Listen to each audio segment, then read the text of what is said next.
Welcome back to the Gilstrap Garage. I'm Brandon, and if you guys have been following my channel, you'll know that I built a SNS 110 cubic inch motor on this 2017 Dyna Lowrider, and today he is back in for his first 500-mile break-in service. So we're gonna kind of just walk through. We're gonna make sure everything's looking good on this thing. We're gonna drain all the oil, change the filter, just check some torque specs, just go through all kinds of stuff and make sure that he's still running solid. Man, this thing pulled up this morning and it barks, man. This thing sounds nasty in a good way. So yeah, we're gonna drop the oil on it right now. It's still pretty hot, should drain pretty quick, and then we'll start topping everything off and get him back out on the road.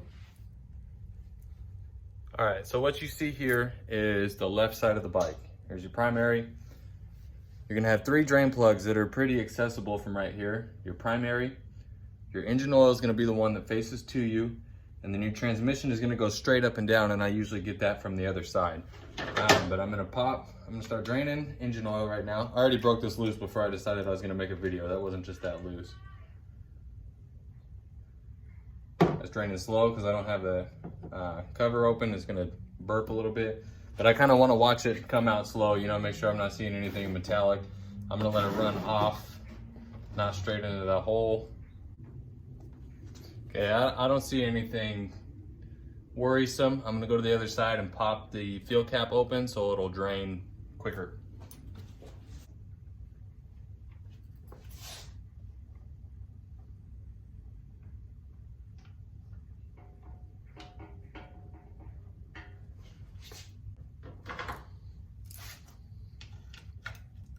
Okay, so while that's still dripping, I'm gonna open this primary drain plug up.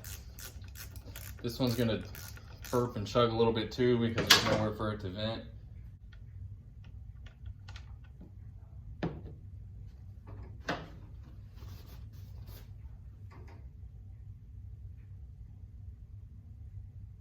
Smells like gear oil.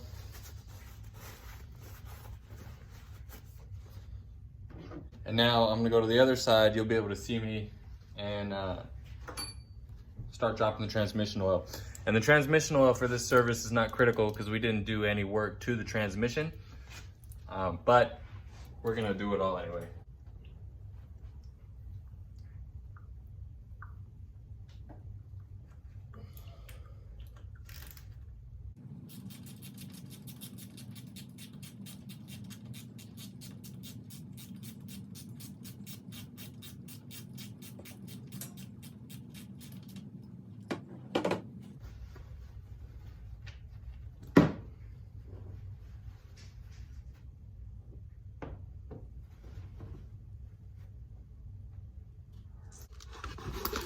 All right, you can see I got all 3 of those dripping now.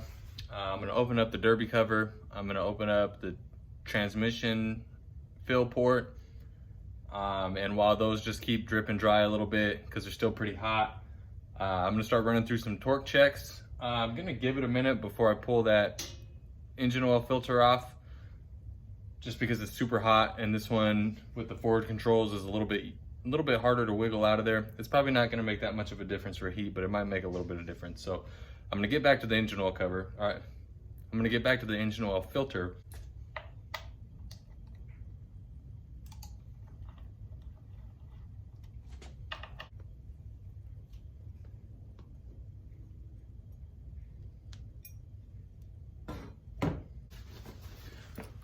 On this service, I will not be adjusting the clutch because he came to me after I did the motor build and said that he wasn't quite happy with the way it felt. So maybe within the last 100 or 200 miles, I have already adjusted that clutch at the basket. So I'm gonna take this over to the other side and I'm gonna open up the fill on the transmission. I'll show you where that is at. I'm gonna lower it a little bit so we can see it.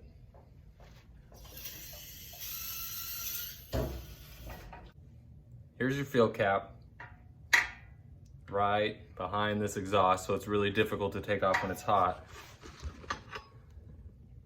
Here is the cap for the transmission, right here. So you can see your starter, you can see your cap right there.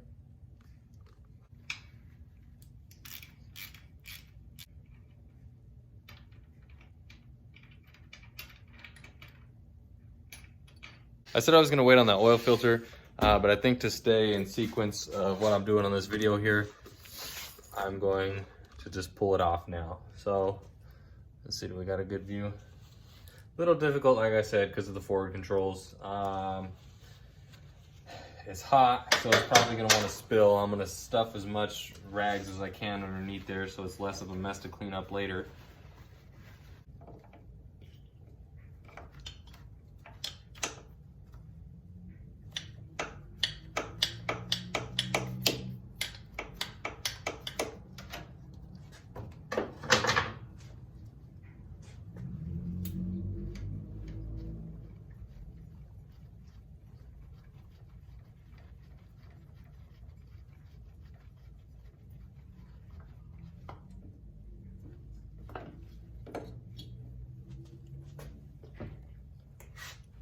That's cool, it didn't make too big of a mess.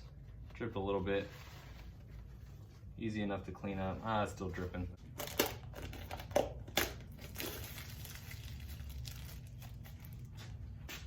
New filter. I take this and I'm gonna add some oil to it. Now, if you can fill this to the top and not spill when you put it together, then hats off to you. I take it and get it pretty primed up.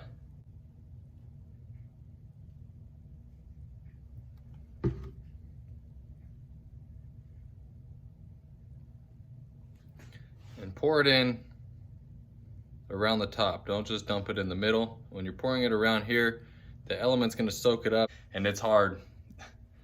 They really got it right with some of the older FXRs on their Evo engines and stuff, where the filter sits between the rear tire and the transmission. You can fit it up just like that. You can fill it to the top, not have any air in there. But we'll make do with what we got on these old twin cams, huh?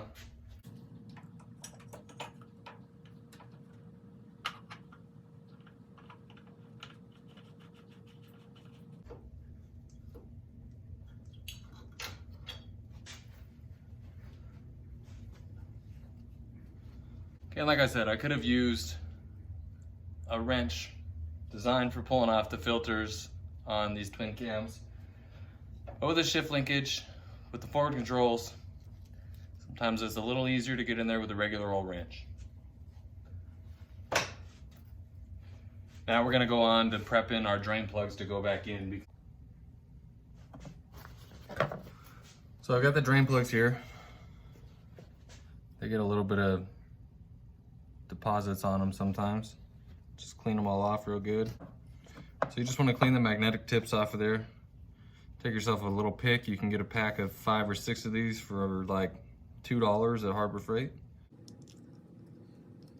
Take off your old O-rings.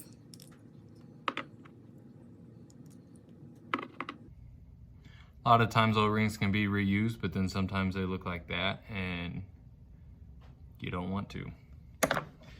And I special order these orange O-rings, so if I'm doing maintenance on somebody's bike and they come back and they don't have orange O-rings on there anymore, I know if somebody else has worked on it.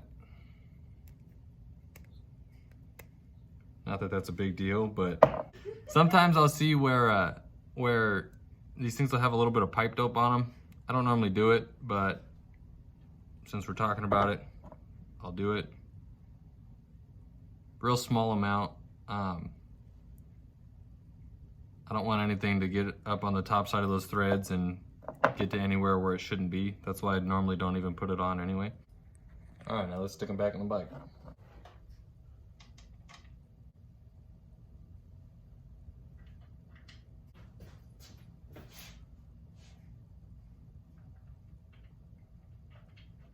All right, I'm gonna go to my book here and get some torque specs because I'm gonna need them anyway. Confirm what I think I know. So according to the book, the drain plug torque is 14 to 21 foot-pounds. Confirm that on your make and model. This is the Climber manual for 2012 to 17. Yep, 2012 to 17 models. Not everything's the same. Don't go based off of what I'm telling you. I like to go in the middle of the torque specs when it comes to anything that involves a gasket. The low side on the torque spec, so 14 to 21. 14 would be the minimum required torque to make a seal. 21 is the high side before the seal starts failing. So I'm gonna set it at about 18 and torque it there.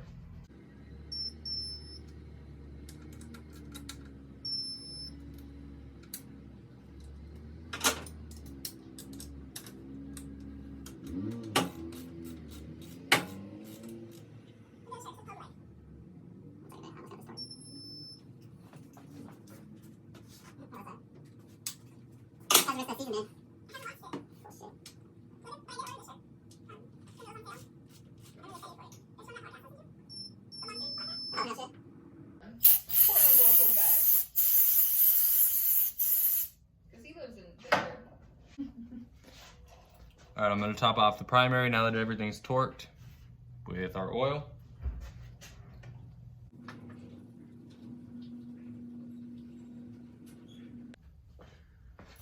Before I put the primary cover back on there, or that derby cover back on there, I'm gonna take my flashlight, look in there as far as I can. These later models don't have inspection windows like the older models do. I'm gonna take a long screwdriver and kind of pop up on that primary chain a little bit and make sure that's where it should be. It does have an automatic tensioner in there. It does have a new tensioner in there because we did all kinds of work inside this primary here, but just gonna check while it's open.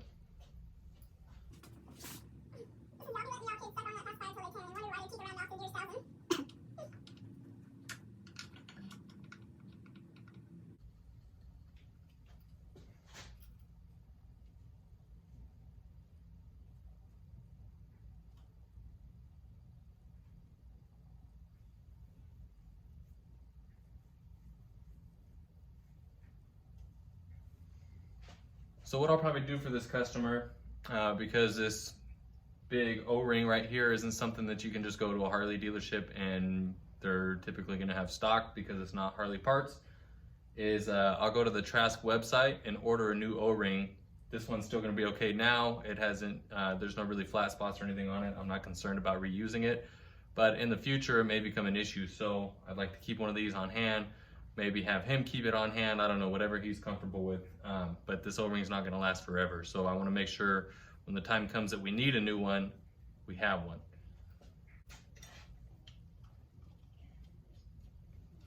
All right, so since these aren't Harley parts, the Harley torque specs aren't gonna be listed. I'm gonna go off a generic torque value that I found on the old Google.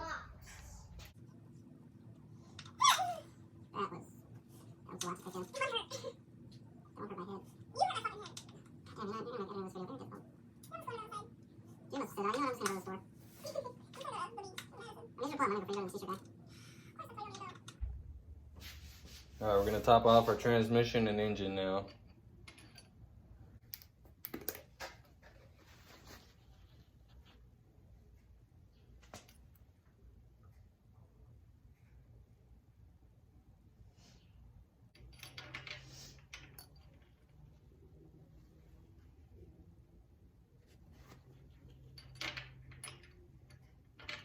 This dipstick torque spec is, what did it say, 25 to 75? 25 to 75 inch-pounds. Inch-pounds. I'm gonna go to about 50. That was a little higher than 50. That was closer to 70 on that. But do not crank down on this thing. If you crank down on that, and you can't break it free later and you round that thing out, you are in for a bad time.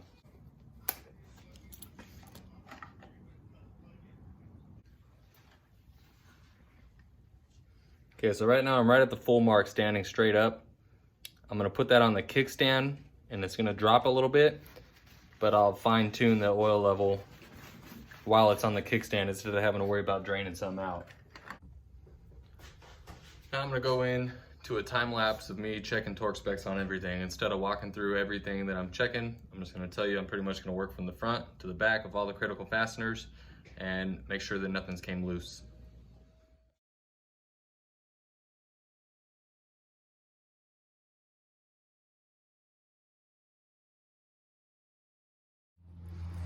All right, well, the bike just got a quick rinse. I'm gonna clean it a little more detailed with some actual cleaning products, but I'm gonna fire this thing up, start it up and get a little sound clip, and then I'm gonna recheck my oil level too.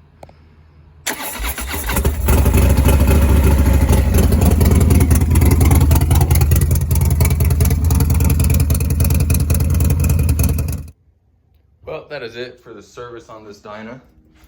All I'm gonna do now that I have the oil and everything topped off is clean it up a little bit and let him know that he can come get it.